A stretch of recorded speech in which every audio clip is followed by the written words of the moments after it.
एक आगळी वेगळी भाऊबीज आज साजरी होते असं म्हणूया. आशाताई आहेत, उषाताई आहेत, मीनाताई आहेत आपल्यासोबत.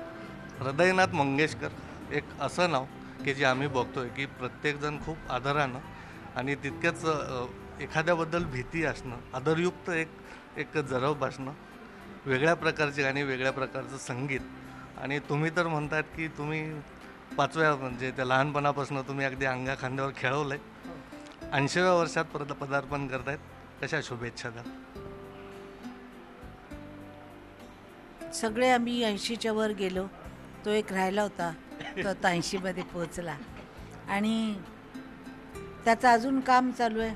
मी बोलायला विसरले की त्याचा पाय खराब असताना सुद्धा तो पाय असा दाबून ठेवून त्याच्यावर बसून 6 तास तो प्रोग्राम करतो आणि एक करत नाही, लगातार महिनाभर इथून तिथं तो करतो. मी सांगायला विसरले, त्यानं लहानपणी ठरवलं होतं तरुण असताना की मला बहिणीच्या जीवावर जगायचं नाही आहे आणि मी माझे पे करणार म्हणून भाव सरगम जे आहे ते चालू केलं त्यानं आणि सगळ्या मुलांना स्वतः गाऊन त्यानं हा चालू केलं. तेव्हापासून भाव सरगम चालू झालं. मग मध्ये मी आल्यानंतर नक्षत्रांचे देणे झालं, पण तेच होतं सगळं पुढं आणि हे चालू झालं.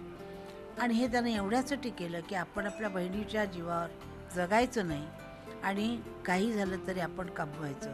त्याच्यामध्ये उषा पण होती, मीनाताई पण होती, सगळी भावंडं मिळून. मी नव्हते, मी लग्न झालेलं होतं माझं, पण या लोकांनी ते चालू ठेवलं आणि उद्देश हाच होता की आपल्या पायावर उभं राहायचं. नाहीतर सगळे म्हणतील की बहिणीच्या जीवावर राहतात. त्यासाठी या लोकांनी सगळं केलं आणि अजून ते करतायत.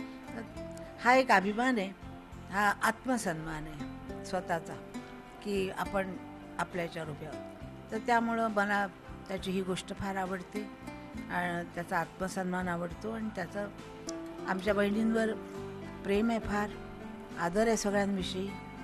आणि त्याची मुलं पण आहेत, त्याची पण मुलं आहेत. राधा प्रोग्राम करते, काय बोलते, प्रोग्राम करते. बस त्याला खूप मोठं आयुष्य बनव एवढी देवाजवळ इच्छा. मंगेशाचा आशीर्वाद आहेच आहे. मात्र त्याहीपेक्षा एक संगीतकार म्हणून थोडंसं बाजूला ठेवूया, भाऊ म्हणून काय बघायला मिळालं जवळपासनं की असा एक तुम्ही म्हणताय की प्रत्येकजणाची त्यांच्याविषयीची एक वेगळी आपुलकी आणि वेगळी भावना आज सगळेजण व्यक्त करतायत.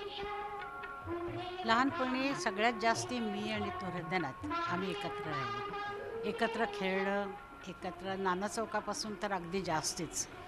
म्हणजे कधी कधी तो क्रिकेट फार छान खेळायचा, पाय खराब असताना सुद्धा.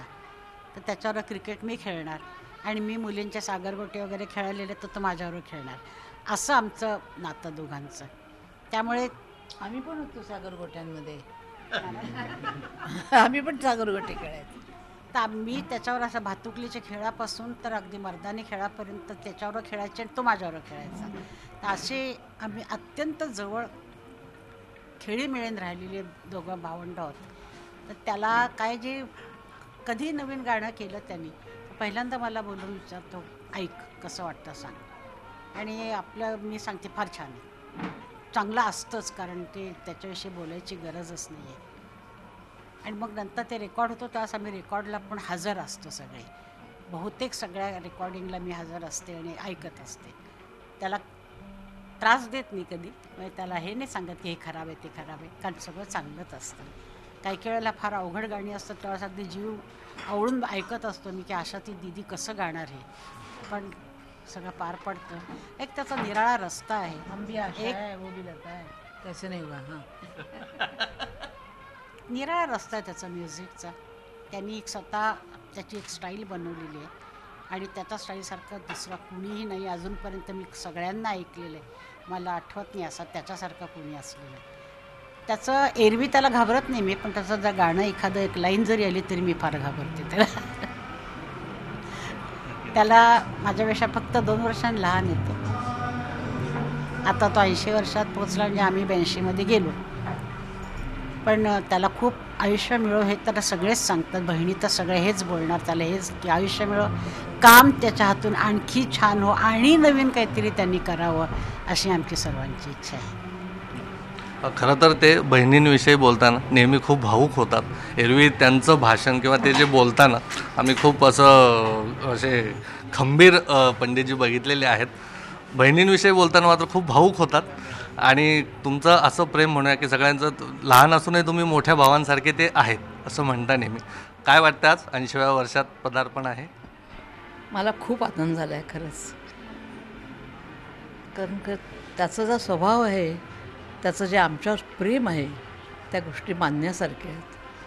तो आमच्यावर खूप प्रेम करतो. मला नेहमी केव्हाही गाणं शिकवायला बसला तर म्हणतो, मी जरा घाबरते त्याला, तर म्हणतो किती नर्वस आहेस तू कशी गाणार आहे? खरंच मी गाणं सोडूनच दिलं. तो पण इतकं त्याचं प्रेम आहे की त्याला चालतच नाही, आम्ही दिसलो नाही तर त्याला नाही चालेल. आता तो पुण्यात राहतो, पण त्याच्या फेऱ्या चालूच असतात, येतो तो पुण्यावरून. पण फार स्वाभिमानी आहे मुलगा, तर त्याच्या बाबतीत काय बोलायचंच नाही. आता माझ्यापेक्षा तो 6 वर्षांनी लहान आहे, पण चालतं आमचं दोघांचं. कधी भांडण नाही, कधीही रागात बोलला नाही तो मला. खूप प्रेम आहे त्याचं. बस आणखी आमच्याकडे तेवढीच पुंजी आहे, त्याचं प्रेम. त्याच्या या वाढदिवसाला मी त्याला खूप शुभेच्छा देते, खूप आशीर्वाद देते की त्याचं असंच नाव हो, असाच तो मोठा होईल. आमच्या डोळ्यासमोर तरी त्याचं काही हे होता का त्रास त्याला. मी त्याच्याशी भांडते. मस्ताचं असं नातं आहे की मी त्याला भांडते त्याच्याशी. काय होतं कधी कधी असं होतं की मी नाही आहे, भाई दूज आली किंवा काय झालं तर सगळे असे असतात ना लोक की पाठवून देतात, नाहीतर हे करतात, पत्र पाठवतात वगैरे. तर तो मला एकदा म्हणाला, तू माझी बहीण आहेस, मी तुझा भाऊ आहे, आपण एका आईच्या पोटात गेलो. तू राखी बांधली नाही तर आपलं नातं तुटणार आहे का? तेव्हापासून आम्ही एक दुसऱ्याला पाखंडी म्हणतो. हम इस बात पर विश्वास नहीं रखते, हम भाई बहन है, हमको कोई अलग नहीं कर सकता है. वो बोलेगा मैं तेरा भाई नहीं हो ही नहीं सकता, खून जब एक है तो क्या है, तो बोलते हम पाखंडी है. भगवान है फिर भी हम बोलेंगे नहीं है लेकिन वो वैसे. अशातही तुम्ही स्वतः खूप वेगळ्या प्रकारचा स्ट्रगल, वेगळ्या प्रकारचं पहिल्यापासूनच तुमच्या खूप वेगळं व्यक्तिमत्व आणि कणखर बनत गेलेलं एक व्यक्तिमत्व. कठीण प्रसंगी भाऊ म्हणून तुम्हाला एखादा काही प्रसंग आठवतो की आपल्याला आधार खूप हवा असतो, जो हक्काचा माणूस आपल्या ठिकाणी आपल्या पाठीशी असेल, छान वाटतं. असं आहे, पण मी तो तुम्हाला सांगणार नाही की तो सांगण्यासारखा नाही. ज्या घराला, ज्या मंगेशकर घराण्याला की देवाचा आशीर्वादच लाभला आहे म्हणूया, मात्र एक वेगळ्या प्रकारचं भावबंधन या संपूर्ण कुटुंबामध्ये, या संपूर्ण बहीण भावांमध्ये आपल्याला बघायला मिळतं आहे. व्हिडिओ जर्नलिस्ट अशोकसह Prashant Naspure, Zee media, Mumbai. Zee 24 तास रहा एक पाऊल पुढे.